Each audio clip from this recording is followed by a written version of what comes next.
Brought to you by NBC bearing, भारताची पहिली bearing उत्पादक. काय आता त्यांना भेटायचं असेल, 2-3 विषय आहेत. 75 पण येते, अमृत महोत्सव साजरा करायचा आहे.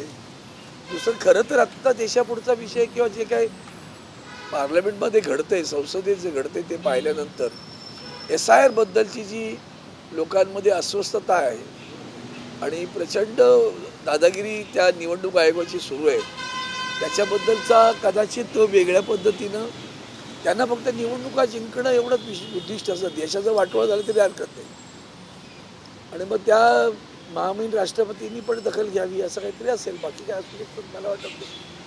तर प्रश्न असा आहे की आज म्हणजे मुंबईमध्ये राज ठाकरे आणि उद्धव ठाकरे एकत्र येत आहेत, पण दुसऱ्या बाजूला उद्धव ठाकरे इंडिया आघाडीच्या बैठकीसाठी पण येणार आहेत. तर राज ठाकरेंना इंडिया आघाडीत सामील करून घ्यावं. मला वाटतं हे विषय माझ्या कक्षेच्या बाहेरचे, त्यामुळे त्यावर मी भाष्य नाही करत. सर, महाविकास आघाडीच्या घटक पक्षातील राष्ट्रवादी काँग्रेस, शरदचंद्र पवार या पक्षाचे नेते जितेंद्र आव्हाड हे म्हणतात की सनातन धर्माने देशाचं नुकसान केलं. त्यांचं मत असेल. देशाचं नुकसान खरं तर सांगायचं ना, कुठलाच धर्म करत नाही. धर्माचरण करत नाहीत म्हणून देशाचं नुकसान आहे. धर्म नाही करत बरं का, धर्माचरण आपण करत नाही म्हणून देशाचं नुकसान आहे. आणि धर्माचरणामध्ये कुणीही कुणाचा द्वेष करावा असं कधी सांगितलेलं नाही. हा मोठा तो मोठा. आता अनेक आपल्या संबंध देशामध्ये आपल्याला अनेक साधू संत दिसत असतात. काही ही सगळी मंडळी त्यांचे काही प्रचंड शिष्यगण आहे. मग मी त्याच्याकडे एवढंच बघतो की निदान तो वाह्यात मार्गाला जात नाही, याच्यापेक्षा आणखीन आनंदाची गोष्ट कुठली. त्यातून त्याला जर श्रद्धेतनं त्याला समाधान मिळत असेल, शांती मिळत असेल, तर त्याच्यापेक्षा मोठी गोष्ट कुठे. हा गुरु मोठा तो गुरु लहान, या गुरुला कळत नाही असली भाष्य करण्यात का आपण मोठे नाही आहेत. निशिकांत दुबेने एका ठिकाणं मुलाखत दिली. त्या मुलाखतीमध्ये त्यांनी दावा केलेला आहे की महाराष्ट्रामध्ये 30% मराठी लोक राहिलेले आहेत. आगामी काळात मुंबई महानगरपालिकेची निवडणूक आहे, त्या निवडणुकीत कोणीही ठाकरे, उद्धव ठाकरे आणि राज ठाकरे संपून जातात. पहिली गोष्ट अशी आहे की त्याला महाराष्ट्रात म्हणायचं की मुंबईत म्हणायचं ते पहिलं ठरवा. तो बुद्धिपाप पाजळत असतो. तो जरा स्वतःला बुद्धिमान समजतो, अक्कलवान समजतो, पण ते कधी कधी गुडघ्यात असते त्याची. त्यामुळे त्याला महाराष्ट्र माहिती नाही ना, महाराष्ट्राचा इतिहास माहिती आहे. ज्यांना स्वतःचाच इतिहास नाही खरं सांगायचं तर. तुमचा इतिहास काय आहे? तुमच्या झारखंडचे लोक, उत्तराखंडचे लोक, ही सगळी आमच्या मुंबईत आणि महाराष्ट्रात सामावून घेतलेली आहेत. महाराष्ट्र हा एकमेव राज्य आहे, देशातलं आहे की सर्व प्रांताची लोक त्या महाराष्ट्रात आहेत. आणि अतिशय प्रेमानं महाराष्ट्रातील मराठी माणसांनी त्यांना जवळून घेऊन सामावून घेतलेलं आहे. दैनंदिन व्यवहारामध्ये अतिशय सौहार्दपूर्ण वातावरण आहे. ही अशी माणसं आहेत की सगळं बिघडवायचा प्रयत्न करत असतात. असला विषय कधीच येत नाही आमच्याकडे. पण सर, ही जी वक्तव्य आहे, मराठीचा मुद्दा जो आहे हा बिहार निवडणुकीसाठी आणलेला आहे का? कारण मायग्रेशन पीपल. तुम्हाला आठवतं का सुशांत ना, काय तो चित्रपटातला हिरो, त्याच्या आत्महत्येनंतर सुद्धा त्या मृत्यूचं भांडवल करणारं, म्हणजे आपल्या मराठीमध्ये एक म्हण आहे, टाळूवरचं लोणी खाणारी अवलाद म्हणजे भाजपा. कळलं का? त्याच्या मृत्यूचं भांडवल केलं बिहारच्या निवडणुकीत. त्याची पोस्टर लावली, वर भाजपचं कमचिन्ह लावलं आणि न भुलेंगे न भूलने देंगे. हे कशासाठी केलं?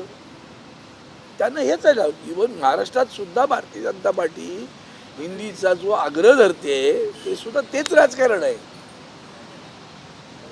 त्यांना माहिती नाही की तुम्हाला आश्चर्य वाटेल, खरं तर महाराष्ट्रात राहणाऱ्या इतर प्रांताच्या लोकांनी ज्या प्रतिक्रिया दिल्या आहेत त्या फार वाखाणण्यासारख्या आहेत. ते महाराष्ट्राशी एवढे एकरूप झालेले आहेत. व ते उत्तर भारतीय आहेत, गुजराती आहेत. त्यांनी अजिबात बोलू नका, मराठीचा आग्रह एकदम योग्य आहे. आम्हाला मराठी येतं, आम्ही इथं राहतो, आम्ही पिढ्यानपिढ्या राहतो. इथल्या मराठी माणसांनी आम्हाला सामावून घेतलेलं आहे. प्रसंग आला तेव्हा हाच मराठी माणूस त्यांच्या संरक्षणासाठी उतरला होता, हे मात्र विसरू नका. हिंदू महासंघाने सेन्सरला हे सांगितलं, खालीद का शिवाजीवर बंदी आणा. आणि धनंजय मुंडे घर सोडत नाही हो भुजबळांचं.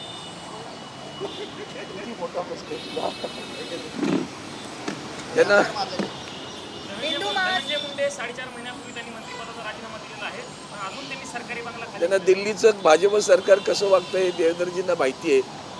त्यांची कोंडी झालेली आहे. धरलं तर चावतं, सोडलं तर पळतं, अशी अवस्था देवेंद्रजींची आहे. त्यामुळे त्यावर बोलण्याची गरज आहे असं मला वाटत नाही. हिंदू महासंघाने सेन्सरला कायदेशीर नोटीस पाठवली आणि विचारलं की खाली का शिवाजीवर बंदी आहे.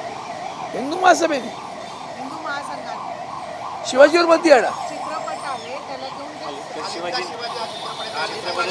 नाही, मला माहिती नाही, त्याच्यावर मी भाषण आहे. नाही मला अबकड माहिती नाही. भाजपचे नेते आहेत परिणय फुके. एकच मिनिट काय रे? परिणय फुके ते म्हणतात जर विद्यार्थ्यांना मुलांना जर चांगलं केलं तर आईचं कौतुक केलं जातं, परंतु मुलांना वाईट केलं तर बापाला दोष दिला जातो. तिथं स्थानिक लेवलवर शिवसेनेचा बाप मी आहे असं बोलतात. शिवसेनेचा बाप मी आहे. कोण म्हणाल सर? भाजप नेते परिणय फुके. फुकट गेलेली माणसं आहेत ती. ना विचार आहे ना आचार आहे. हे असली विचारसरणी ज्यांची आहे ते समाजाचं काय भलं करणार. आणि म्हणून आपण अशा लोकांकडे दुर्लक्ष केलं पाहिजे. मी आपल्या माध्यमाने सांगेन, अशी माणसं ज्यांच्यामुळे प्रदूषण निर्माण होतं, वैचारिक सामाजिक, त्या लोकांपासून जरा दूर राहिलेलं बरं. अशा लोकांना प्रसिद्धी देऊ नका. फुकट गेलेली माणसं आहेत ती. त्यामुळे ते देवेंद्रजींना विचारायचं, हा कसे सांभाळता या फुकट गेलेल्या माणसांना, आणि याचा बाप कोण फुकेचा, तो देवेंद्रजींना विचारलं पाहिजे. Brought to you by NBC bearing, भारताची पहिली बेअरिंग उत्पादक.